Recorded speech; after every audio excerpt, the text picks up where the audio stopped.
All right. Welcome back to another episode of my Journey with Autism episode. I'm pretty sure 19.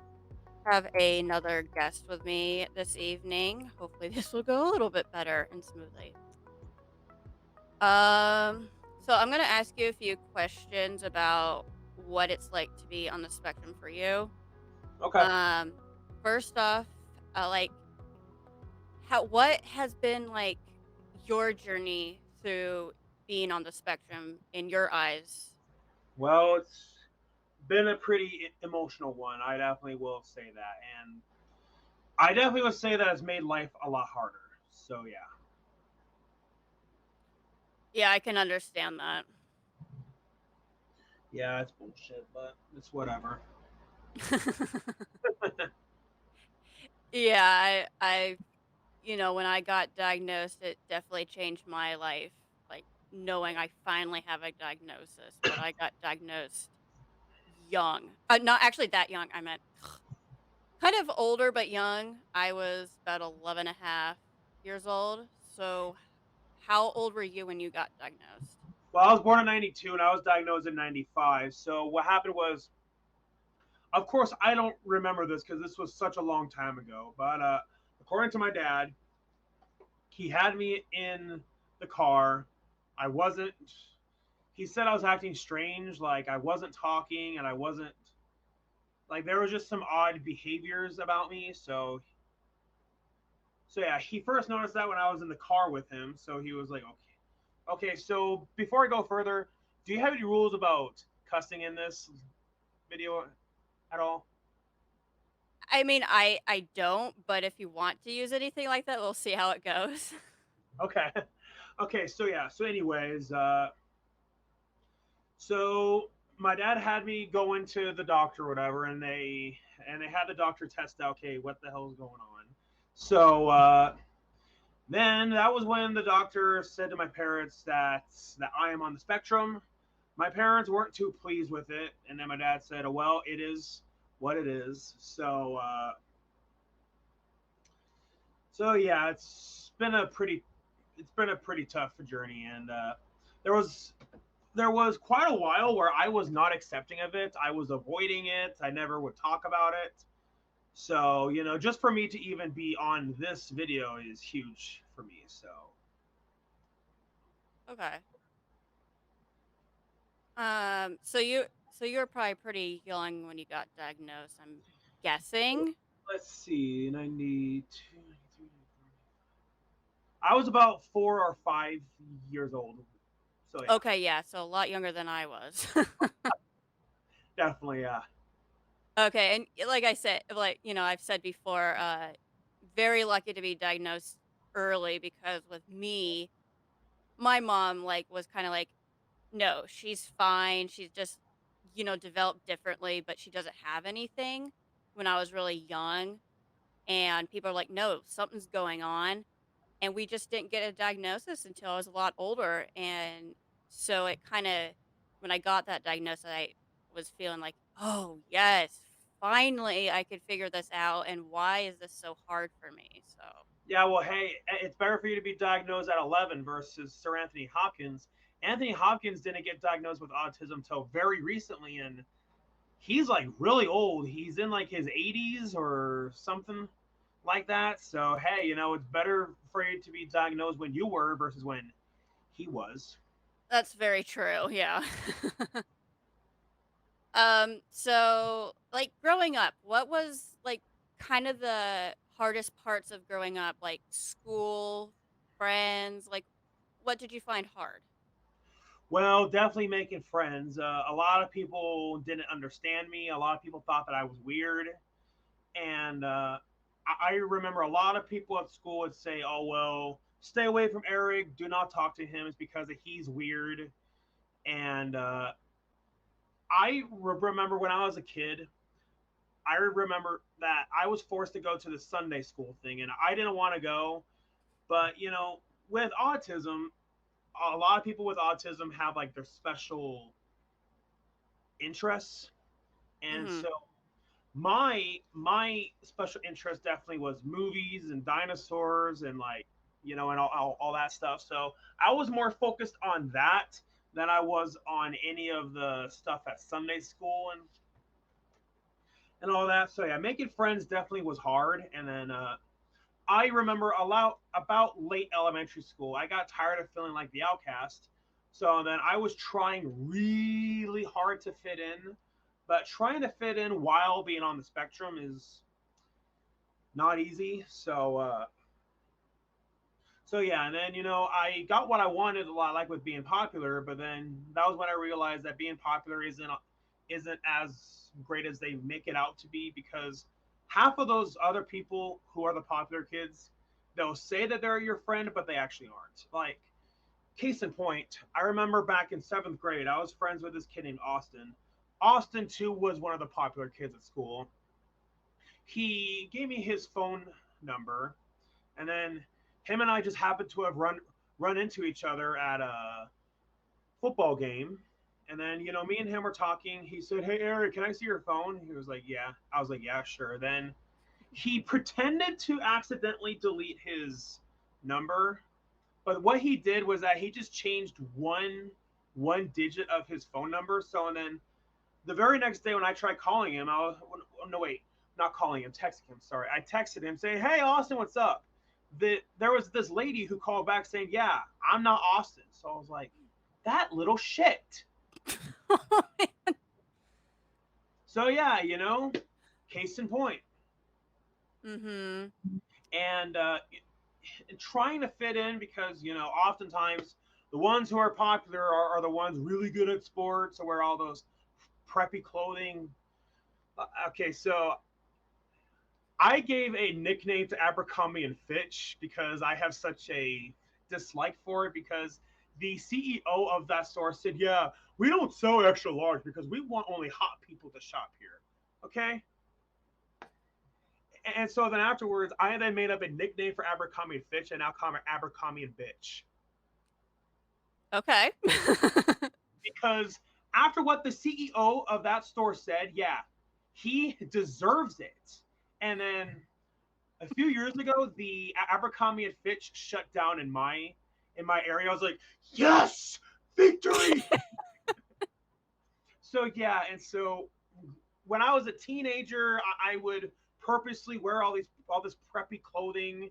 I would force myself to be into sports, but just me personally, I'm just not into sports. Now, Mhm. I know that a lot of people are hardcore into sports, and that's great, but it's just not my thing. And trying to force myself to like sports, I just felt like I was living a lie. And so, I mean, I guess one good thing is that at least it taught me some social skills, but Mhm. I but I still felt like I was living a lie, because I hated being the outcast. I hated all these people saying, "Oh, Eric's weird, stay away from him," and then Yeah. so yeah, I got tired of feeling that way. So that's why I went out of my way to be one of the popular kids. But then, Mhm. unfortunately, all my popularity went away because a few friends of mine talked me into doing some really stupid shit, and then all my popularity just vanished.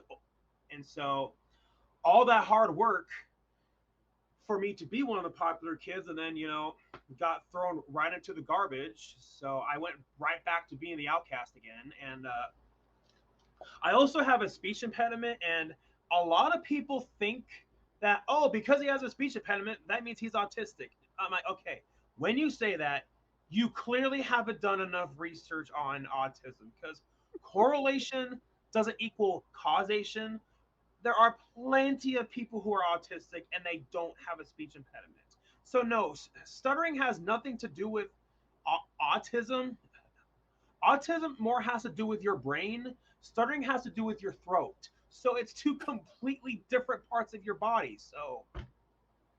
And then afterwards, I then got bullied for my speech. And Mm. not only was I bullied for my autism, I was bullied for my speech. And let's put it this way: it got so bad with the bullying of my speech that there was a one point where I refused to even talk. So people with Mm, autism often go through that phase where they do not speak. mhm. I did. I did when I was younger because of my autism, but the second time didn't have to do with my autism, and more so had to do with something a lot more tragic than that. It was because I was afraid that if I were to open up my mouth again, people then would, use that as an opportunity to attack me. Like Mhm. I remember my sophomore year, that was the year that I would barely say a word. Like one of the very few times I ever even spoke a word was in my health class. It was after the teacher got done with their, lecture and all that. I was sitting in my chair playing Sonic the Hedgehog on my iPod Touch. There was this guy named Tash who asked me, "Hey Eric, what game are you playing?"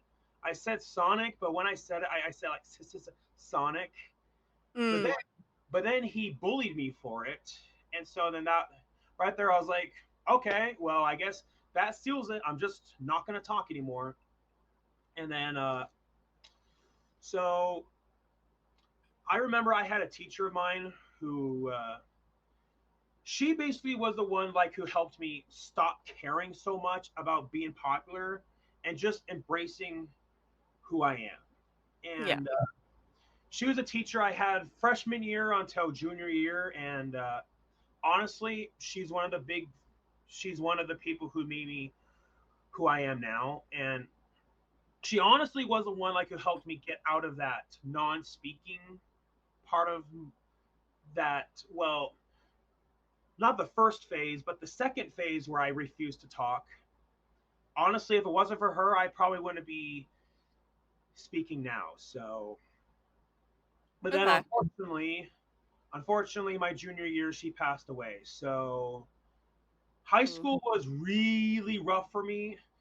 Not only Mhm. because of the whole thing with fitting in, I had toxic friendships and people bullying me, and people have thought throughout my entire life that, oh, because he stutters that means that he's an idiot. And not only that, but they also think that I'm an idiot because of autism, and I'm sure that you relate to that, unfortunately. So with all that, I also had to deal with my favorite teacher passing away. So high Mhm. school was a lot. It was Yeah. a lot for me to deal with, and then as soon as I stopped wearing all that preppy clothing, as soon as I stopped doing sports, that was when I noticed a lot of people just wouldn't talk to me over that. I'm like, but now in retrospective, I'm like, okay, if you're not going to talk to me simply because of me not wearing Abercrombie and Fitch or any of that crap, or me not wanting to play football, then that says nothing about me. That says a lot about you. Mhm. And I think that's a pretty petty and pathetic reason to not want to speak to somebody. Yeah. And so yeah, and growing up, I have had a very strong interest in like horror movies, the dinosaurs, and people always thought that I was weird for that. And you know, being on the spectrum's rough. Yeah, I mean, it can be, but it also can be rewarding in some ways too. You can't Yeah, it can really be. you put yourself down and say, "Oh yeah, I'm on the spectrum. I can't do anything." That's not true. Exactly. I feel like, "Hey, I lost my job or whatever the case, but that's the people who didn't understand me and didn't want to help me. That's not Yeah. my fault. I can't turn off autism. That's not what I can do."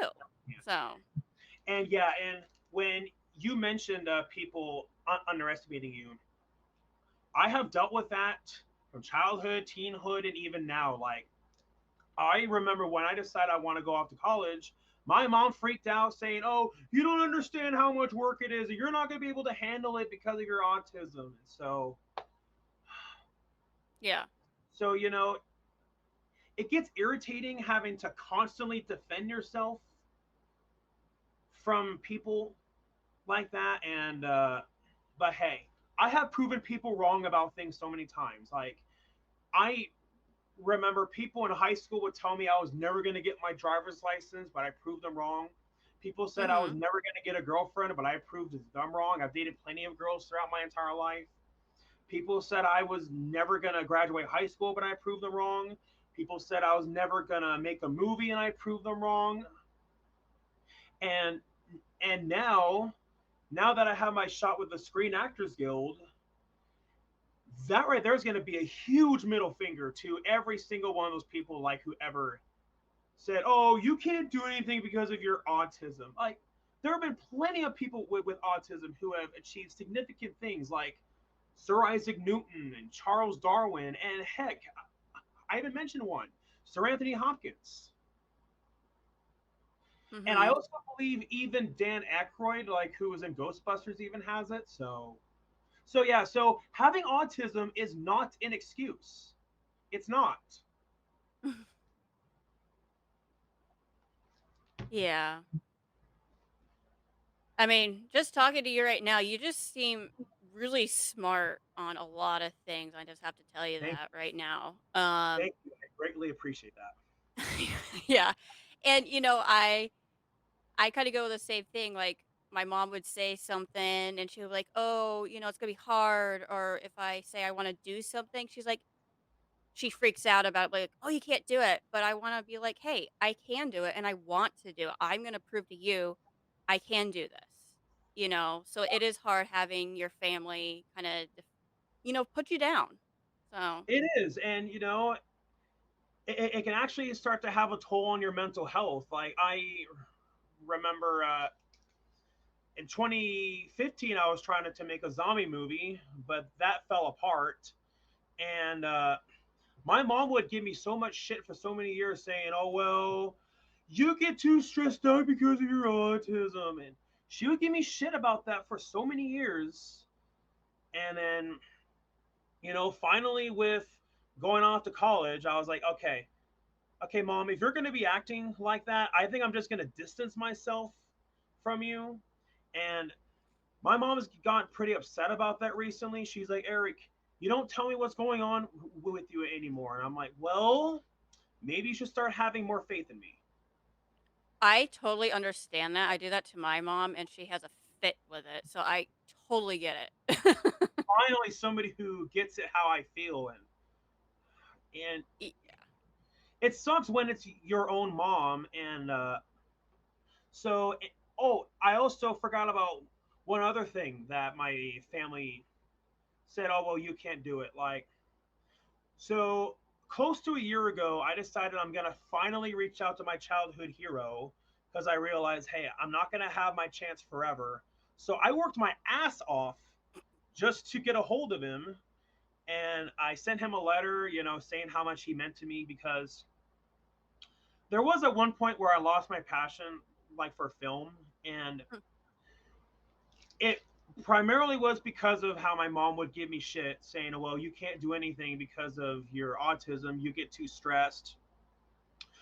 But what helped me regain my passion, a friend of Mhm. mine invited me to karaoke and I was like, hey, why not? Try something new, which is funny because people have accused me of saying, Eric, you're never willing to do anything new. Okay. Me doing karaoke proves you wrong. So zip it.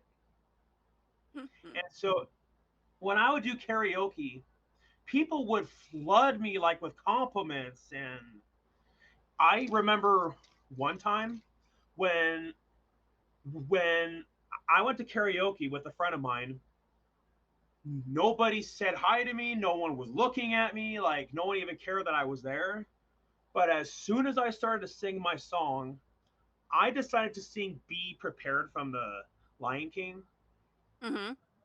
And so just the fact that I bounced back from Scar and the hyenas like like like that, Mhm. everybody immediately shut their mouth. Everyone's eyes were directly on me, and everybody had that look of complete awe in their face. And people actually grabbed up their phones and they were recording me. And then afterwards, that night, I got the biggest applause, and people were just the flood of compliments that came my way. And I hate to sound arrogant, but you know, I'm not trying to sound arrogant, but it really made me feel good about myself. You know, just having these flood of compliments, and then I remember when COVID first hit. Mhm. Before COVID, me and my friends would do karaoke every Friday night, and it was such a blast. But then COVID hit, I was like, oh man, I can't do karaoke anymore. A but then a friend of mine on Facebook invited me to a group called Quarantine Karaoke. I was like, yes, I can still do karaoke. And so then I decided to go live once. A Mhm. thousand people were watching me at once, and I'm gonna lie, that was intimidating. But I was like, you know what? Fuck it, just do it. And then again, the flood of compliments coming my way, and people were telling me that I made their entire day. People were telling me that I belong in show business, and people were saying Disney should give this guy a call, and so the right there and right then it helped me to regain my passion for film. And I was Mhm. like, you know what? I shouldn't let what some people say discourage me, because I'm not saying this to be arrogant. I'm saying this because of evidence. Clearly, because of all the compliments that came flooding my way, I clearly am really good at entertaining people, and I really don't want that to go to waste. Yeah. So, so yeah, and then going back to my childhood hero. So, there have been a lot of times throughout my entire life where I was too scared to go after something. Mhm. My childhood hero said, life opens up opportunities for you. You can either take them or stand there being afraid of taking them. Like, wishing I would have gone off to college sooner. And I remember in high school, there was a girl named Haley who I had a hardcore. I remember I had the hots for her so bad. Yeah. But I was too scared to tell her anything. But then years and years later, I finally told her that I had the hots for her in high school, and then she was like, "Eric, you should have said something." And Mhm. so the problem was, by the time I finally told her, it was too late, and she moved to Arizona when I'm in Montana. So I was like, shit. But then, Yeah. my childhood hero, he made me laugh as a kid. I thought he was hilarious. And but then as an adult, I started to appreciate him for much deeper reasons. Mhm. Uh, One of those being, that he said that quote, and that quote really hits hard with me. So I was like, you know what, fuck it, I'm gonna, you know, I've wanted to contact him my entire life. It was a lot of work, and Mhm. I remember that my brother was saying, Eric, he's never gonna respond to you. So I reached out to him in June 2022. Then in October of that year, look, Jim Carrey sent me that. So, so again, that is proof that autism should not be an excuse, and that people shouldn't say, "Oh well, you can't do it because you're autistic." I mean, heck, even people without even people without autism even have a hard time getting a hold of him. Mhm. So yeah, and just the fact that I was able to do that, and even the fact that I have a shot with the Screen Actors Guild. So yeah, please stop making up these bullshit excuses. Yeah. So yeah. So yeah, I know I talked for a while. That was because I had a lot to get out. Oh, that's fine. That's totally fine. So yeah. Did you have any more questions? Let's see. So I know you mentioned you got bullied a lot in school, but besides that, were like the subjects in studying, were they somewhat easy, or did you really have to Mhm. have extra time for tests? Math is something I've always had a hard time with, and for me with tests. So I remember when I had a campus tour, the person giving me the tour said, "Yeah, students who have a support system tend to do the absolute best with college." And I'm like, "Hey, since I want to better my life with college, I better take advantage of whatever help that I can get. Like Mhm. because of the bullying, I actually was ashamed of my autism. I refused to talk about it. I refused to even say or hear the word autism. But then over time, I guess I grew out of that, and then so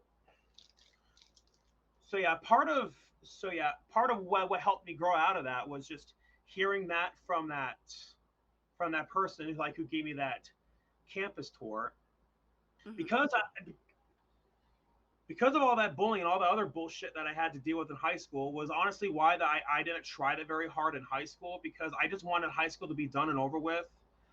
I hated every second of being there, but now it's the Mhm. complete opposite. Being in college, I it's like I love every second of being there because college is such a completely different environment than high school.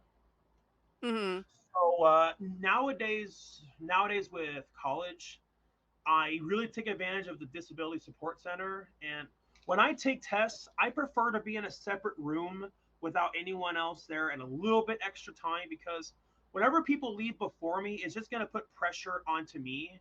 And Mhm. if I'm under pressure, well, then it's going to cause me to not do as well.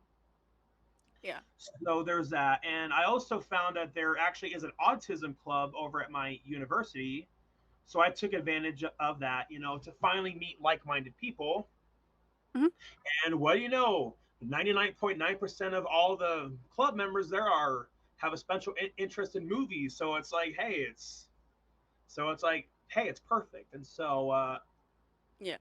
so yeah, I truly feel like I've bonded pretty well with a lot of the people in Autism Club, and I've had this program called Voc Rehab help pay for college. But with this semester, Voc Rehab won't cover for classes below a 100 level course, but then Dwight, who runs Autism Club, actually helped pay for it. Unfortunately, I didn't pass this course, but knowing that I have Dwight, to help back me up with any future college courses, it's Mhm. fantastic, and so it really makes me glad that I finally stepped outside of that bubble and I finally started to embrace my autism Mhm.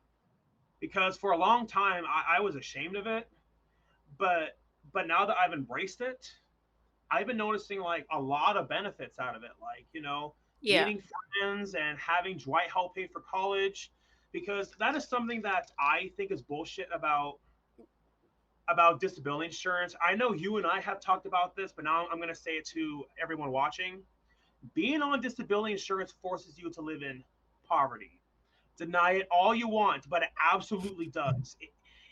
If you're going to tell me that it doesn't force you to live in poverty, then you need to get yourself checked into like a mental institution or something because it's so clear. It's so clear. Like it says that you can only work so and so amount of hours, make so and so amount of money. Heck, it says that you can't save up more than $2,000. Yeah. Yeah, and also what's bullshit about disability insurance, it even tells you who you can and cannot get married to. Like it says that, oh, you have to get married to someone who has a disability, or else you will risk to lose that. I'm like, but what if it turns out said disabled person falls in love with someone who's not disabled? So you're Mhm. meaning to tell me that they can't get married? Screw you. Yeah. Like disability or not, people with autism or whatever disability should be allowed to marry whoever they want. Yeah. Yeah. Yeah, disability or not. And so that's the Mhm. big reason why that I really wanted to work out with the Screen Actors Guild because then it can finally get me out of living in poverty. Mhm.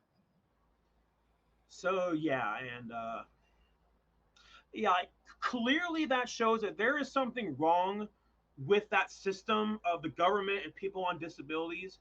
Clearly, there is something wrong with it because in order to live your dreams, you need to have money.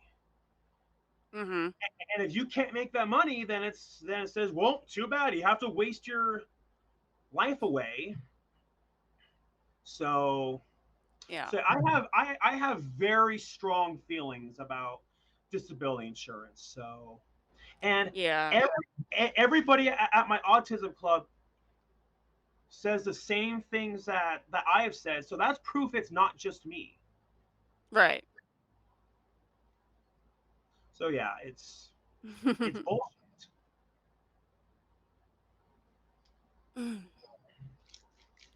So yeah, Yeah, how I did you? mean, how you mentioned about school, I went through school, but I was first in a private school because my mom thought it was better for me, smaller class sizes, more one-on-one time.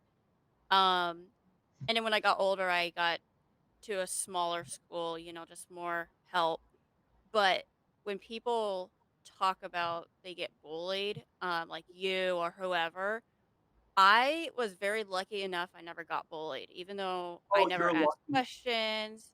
I was very, very quiet and nobody like teased me. And I'm like so incredibly shocked that I didn't and am very lucky. But and then I also hear those stories like yours or whoever else. It's hard to see that, and I feel so bad for those people because you just don't tease people who have a struggle. It hurts so bad, and it just hurts me so much seeing that or hearing that from somebody who struggles. So, Yep, and you have no idea how lucky that you are because people with autism often tend to be a very easy target. oh yeah. So yeah,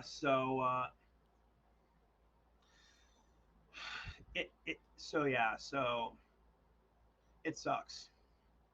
Oh yeah, I bet it does.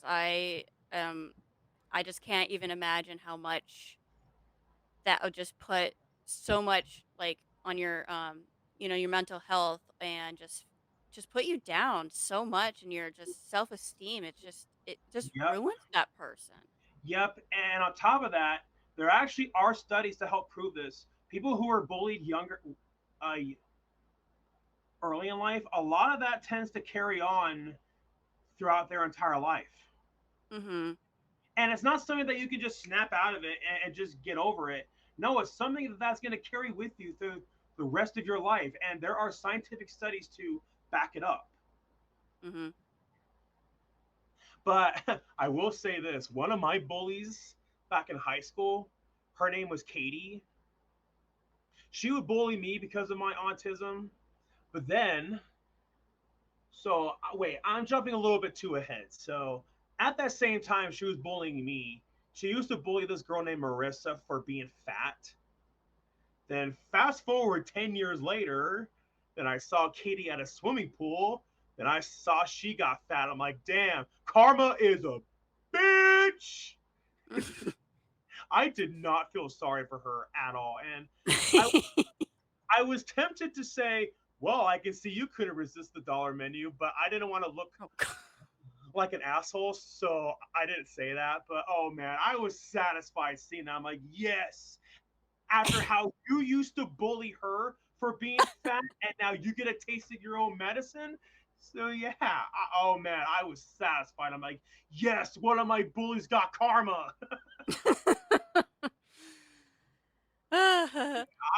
I'll never forget about that. Yeah. That that was purely and simply amazing. I mean, have you ever I know for myself I have severe anxiety. I mean, do you have any like anxiety yourself with any situations? Yeah, like uh, there's a lot. There's too many to count, but Mhm. I guess I guess I used to feel anxious about going up to people, but now I guess with time, with all that practice with with socializing, it's not as bad now. Yeah. But yeah, I mean, there has been a lot, but it's just a lot to name. So I guess one thing I feel anxious about is with math. I just feel like that. If the teacher asks me a question and if I say it wrong, I'm just afraid that I'm gonna make myself look like an idiot. But but from my research, a lot of people feel that way, autism or not. So, and so that right there proves it. It doesn't necessarily have to do with my autism. It just has to do with, I guess, just being a person, I guess. Yeah. So Okay. yeah, so yeah. I mean, did you ever have like when I was little, I had a school that didn't have like bells that would switch classes or even a fire alarm. Well, when I moved to middle school, I had that introduction to a fire alarm and it would shut me down because of the noise. Have you ever had anything like that? Anything scared like that or Yeah, loud? yeah. When I was watching your thing with Junebug Films, it reminded me of this. When I was really young, I was terrified of fire drills, Okay. like just the noise and just all that. It horrified me as a kid. But Okay. then, as a but then late childhood, I got over that. So loud noises don't really bother me. I mean, obviously, if I'm trying to fall asleep or if I am trying to study, then yes, I'll take issue with loud noises. But that doesn't have anything to do with autism, though. It's just more so like just a human being thing. So I know Okay. a lot of autistic people hate fireworks. I don't have an issue with that. I could easily go watch a fireworks show. I could easily go to a concert. So loud noises don't really tend to bother me now, but they more so did when I was really young, like with fire drills. So yeah. Okay, yeah. I mean, it was just a first for me because I never had that when I was like in grade school. But in general, noises would just make me so nervous. The fireworks, my mom or whoever, they knew I would run from them. I have stories I have ran from my mom and she's yelling at me, trying to get back, but I was scared in situations. So, Well, I guess I have one story where I was scared in a situation, but it doesn't really have anything to do with autism. Like growing up, I was horrified of snakes. Like that was my big time phobia with snakes. hmm I finally got over in 2015, but that's a story in of itself. But this story where I got horrified, me and my family went to a baseball game, and well and behold, there was this big ass python there, and I was horrified. I started to run away, and my family was trying to get me back in. I was like, no, no, no, I'm not going near that goddamn thing. Not even at the oh, screw that. yeah, And then my parents had to force me in, and I made sure to stay clear from that python. And right. yeah, so yeah, Okay. autism or not, a lot of people would feel the same way. Yeah, yeah. uh, I mean, I know like my parents, no longer live together. They got divorced. Oh, I'm sorry When to I hear was that. younger. Um, but have have you any had trouble like people like in your family kind of like saying what's wrong with my child? Should I put him or her in a say a special home? I can't help them. Have you like had that For when you were me, growing up? no, but I do have a cousin named Jonathan who's autistic. The Mhm. last time I saw him was in 2006, so it's been a really long time since I've seen him. The last time I saw him, he would just randomly would just take off all his clothes and run around nude. Okay. From my understanding, he went to a special home, but I haven't really heard much about him in a long time. So, I mean, 2006 was the last time I saw him, and that was almost 20 years ago now. So, for Okay. me, no, but I do remember that my mom would force me to go to some special events that have to do with like lower functioning autistic people, and I guess I just felt out of place. And Okay. like even recent, like back in 2019, I was trying to lose weight, My mom just jumped to conclusions thinking that I just wasn't buying groceries. When I was buying groceries, I was just eating less because I wanted to lose weight. My mom Uh-huh. freaked out and she contacted my caseworker saying, "Oh, Eric's not buying groceries." And then my caseworker approached me about that. I was like, "Okay, if I don't need to go buy groceries, then I won't, because there's no point going to buy them if I don't need it." Right. So yeah, Okay. and then 2020, with COVID, that was the year I gained a ton of weight because Mm. it was COVID. Right. So yeah, so yeah, so I guess that answers that. Okay. Um, let's see. Da, da, da, da, da. I know you mentioned to me that you like Halloween. Unlike me, I don't. So That why has don't been Halloween? a fear of mine for the longest time, and I Why are you scared still of could care less about it. Why are you scared of it? Oh, I mean, I've never been a fan since I was little. The only way to get candy is you dress up and get candy. So I was like, okay, fine, I'll dress up and get candy because I wasn't really allowed to eat candy when I was little because my mom is just really different. Um, so I'm like, okay, fine, I'll go get candy since we're not allowed to have this candy. I'll dress up and get the freaking candy. Um, so, but yeah, I've Halloween has is my least favorite time of the year. I can really care less about it, but people who love it, I don't understand it because it's like, how can you like something that's freaky like that? But I don't judge them. I that's fine. That's their So I thing. could take it. Great. So I could take it that by that you're not really into horror films as well. That I can handle. That's fine. I've seen horror films. That's fine. If you can But handle horror films, living it, no. you should be able to tolerate Halloween because it's really no different. Mm. Uh, well, you know. But yeah, just for me, I guess you could say I'm more of like a thrill seeker. I just love to have my thrills, and so I guess that's why I love Halloween, and that's why I love horror films. It's because I just really like to have that adrenaline rush. And but I get it. Not everyone's personality like is gonna be into the thrills and all that. So yeah, I love roller coasters as long as it's not the kind of rides where you spin around too much. Because if I spin around too much, I'm gonna get sick. Yeah. But yeah, other than that, when it comes to thrills, I love it. Like I remember when I was in Las Vegas, there was this ride. Well, not really a ride. It's like this thing where you're like holding on to this thing. You're like strapped in, and then you're like basically you're flying through Las Vegas, but like you're like on a wire.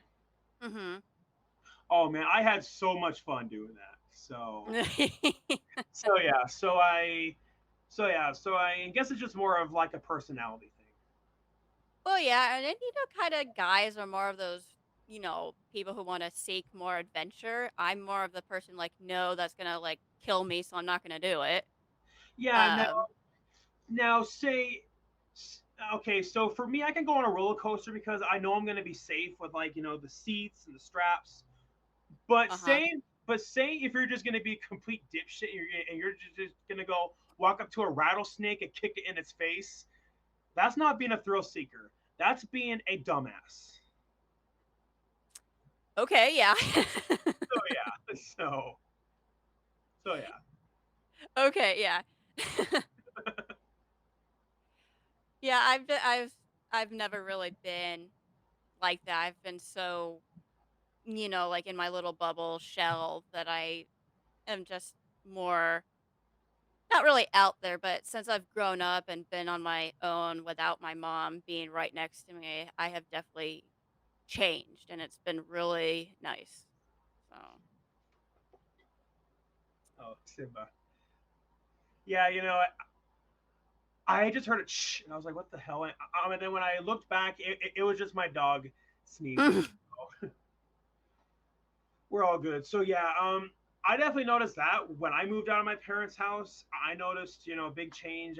I even noticed a big change when I got out of high school because I was finally out of that toxic environment. So yeah, being away from something definitely can change a person. Yeah. But sometimes change can be hard for people to accept. People often will say that people with autism don't like change, but I've noticed this with a lot of people. A lot of people can't accept change. Like, there was this guy named John who I used to be friends with. I known him since I was a sophomore in high school. He was complaining about 2 years ago, saying, "Oh, Eric, you've changed. I want the old Eric back." I'm like, maybe you need to learn to accept change. So so when people say that people with autism can't accept change, I think I disagree about that.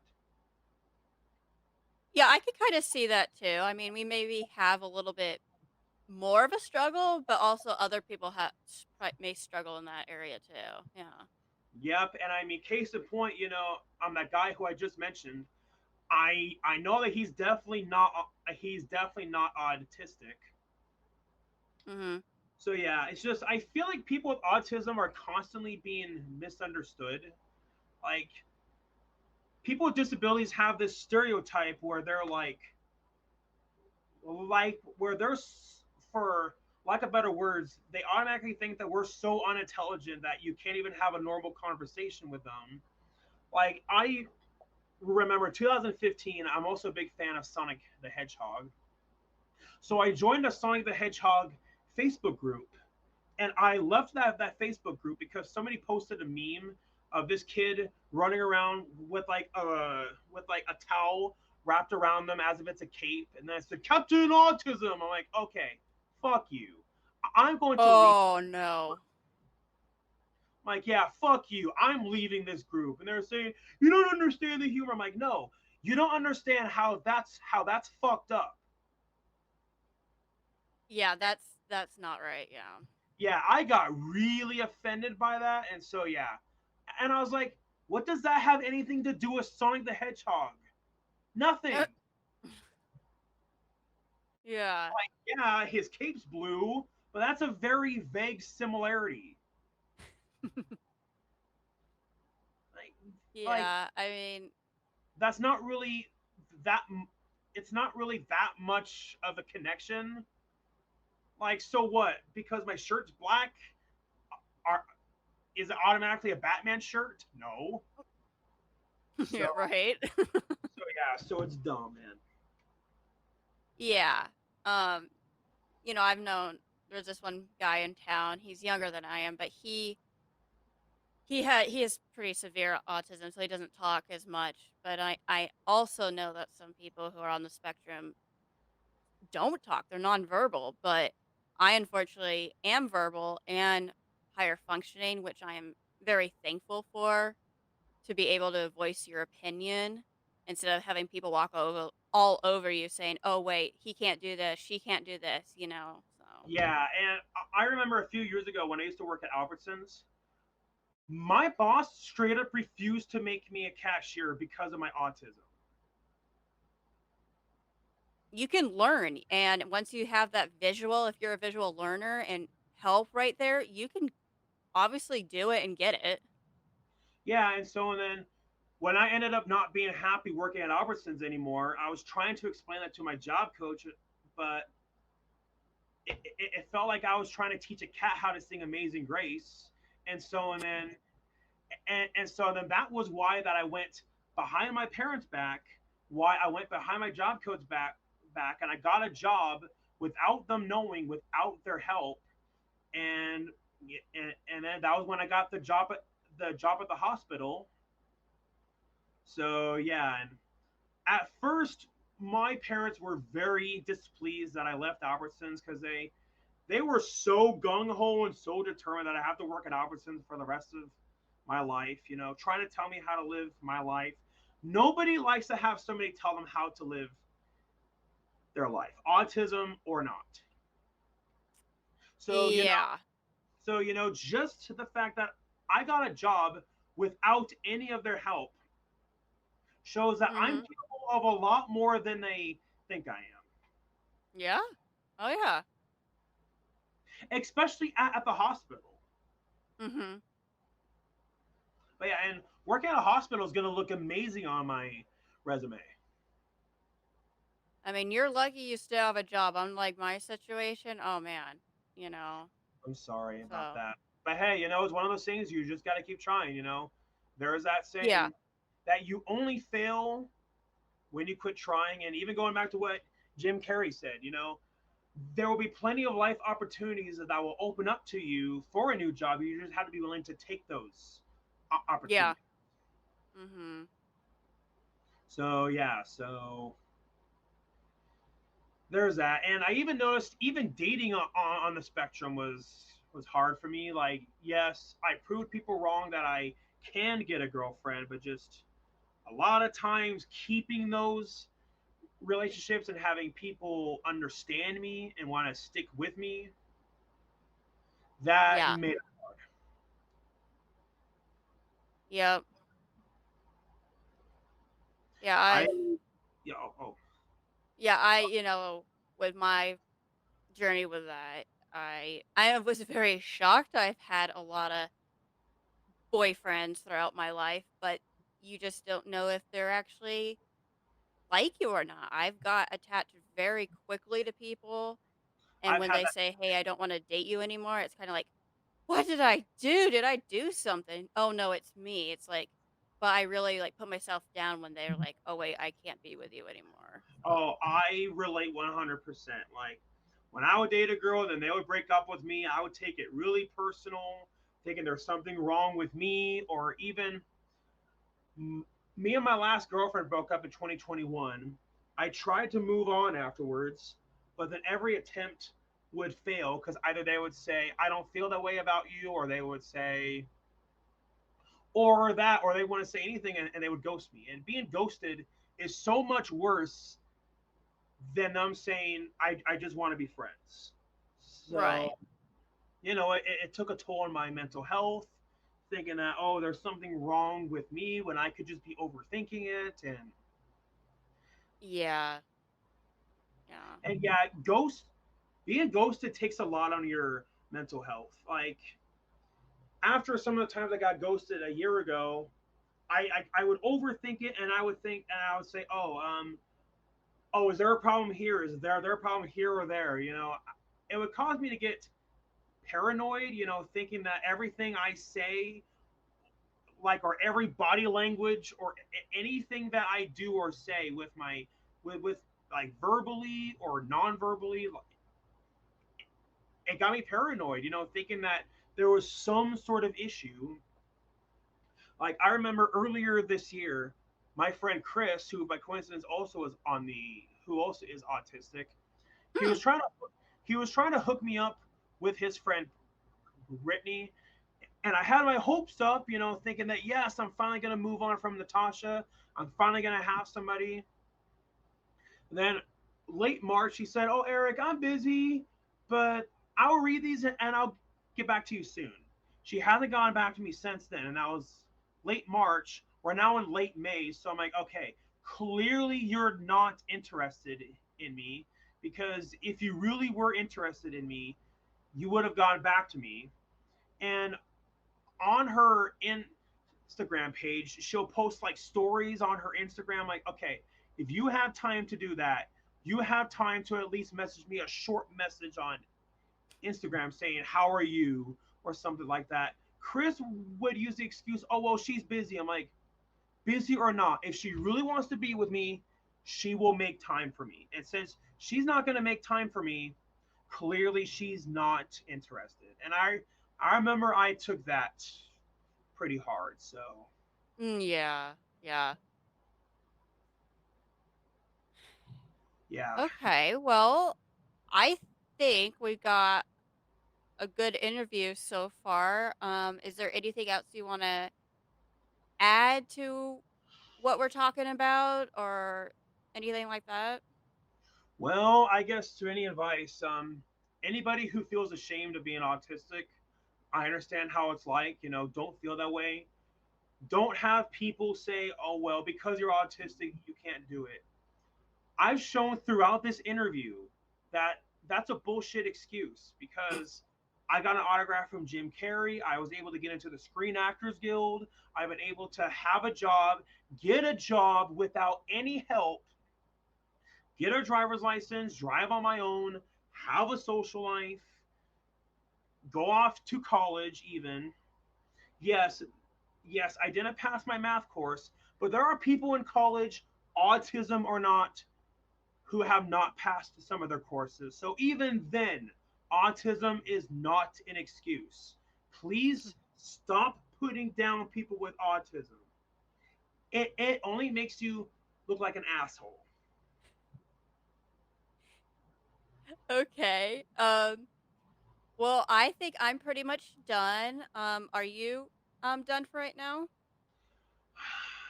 I'm sure there are plenty of other things to say, but I'm like shit. If I'm gonna say it, now is the time. But I'm not remembering it. Trying to remember. Trying to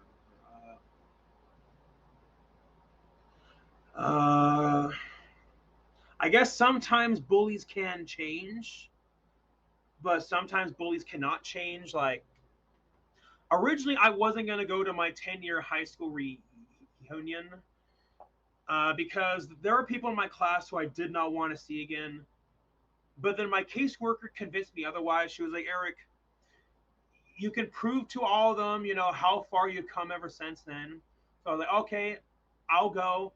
But if any of those bullies show up and if every single and if any of them try to start shit with me again, this time it's gonna be different. This time I'm gonna stand up for myself. I even will be blunt about it if I have to. Like, there was a time in 2019, I believe, there was this guy in this dinosaurs Facebook group who was being a jerk to me, and I told him to stop. He wouldn't stop, so eventually I had to get blunt with him. So I looked on his Facebook page to see, okay, what can I use against him? So I saw that he had a wife and kids. I'm like, okay, perfect. So I said, you know what? If you continue being a bully to other people, I'm not going to be surprised as if your wife and kids leave you someday because, quite frankly, I think they deserve to have somebody better than you. That right there got him to shut up. Oh my gosh. Yes, I was blunt about it. And people with autism, you know, I've noticed a lot of them tend to be very, very direct. Oh yeah. I can be a very blunt person as well. And that's one thing that helps to back it up. So, when I went to my 10-year reunion, none of my bullies showed up, which was nice. Yeah. And and all that drama that happened in high school, everybody there pretty much acted like as if that never even happened. Because that was 10 years ago. It really is time to get over it by now. Yeah. So we all acted like as if nothing happened. Every single one of us caught up. We all had a good time. So I guess that shows, don't be afraid to stand up for yourself. And Mhm. and yeah, so again, take those chances because if I wouldn't have gone, I wouldn't have had that. I wouldn't have had that good time there. Okay. So yeah, there's that. Try to remember. Try to remember. But yeah. So yeah. I guess one piece of advice. Any Unfortunately, people with autism tend to deal with depression. As I have. What I Yeah. strongly recommend: get emotional, get an emotional support animal. That's what my dog is. Like, there have been plenty of times where I felt like having a mental breakdown, but if it wasn't for my dog, it would have been so much worse. So yeah, anybody with autism, like who deals with depression or any of that, I strongly recommend getting an emotional support animal. Oh yeah, definitely. That's why I got a dog. I needed I love animals and I needed that. Yeah. Yeah, and I post about my dog a lot, and some people have gone annoyed by that, saying, "Oh, Eric, all you post about is your dog." I'm like, that's because he's like my baby, you know. He's like my other half, Yeah. and I guess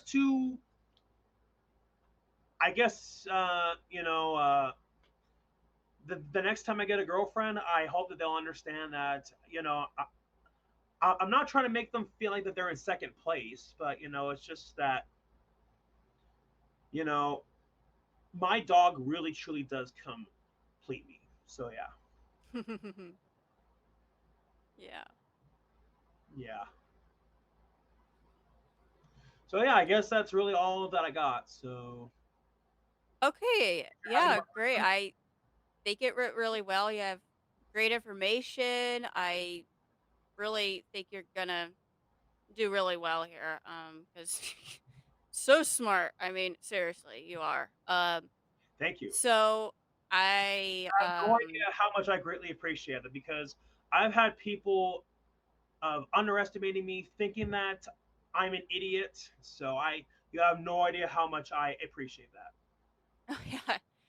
Um, so yeah, I would just like to, thank you for this interview. It's been great. I enjoyed it. Um, and hopefully you have a good evening. And whoever's listening, this is my other episode. Like, subscribe. I have my YouTube, Facebook, and Instagram. So it's been a great interview. So I will Yeah. talk to everyone later. Bye. All right. See you later.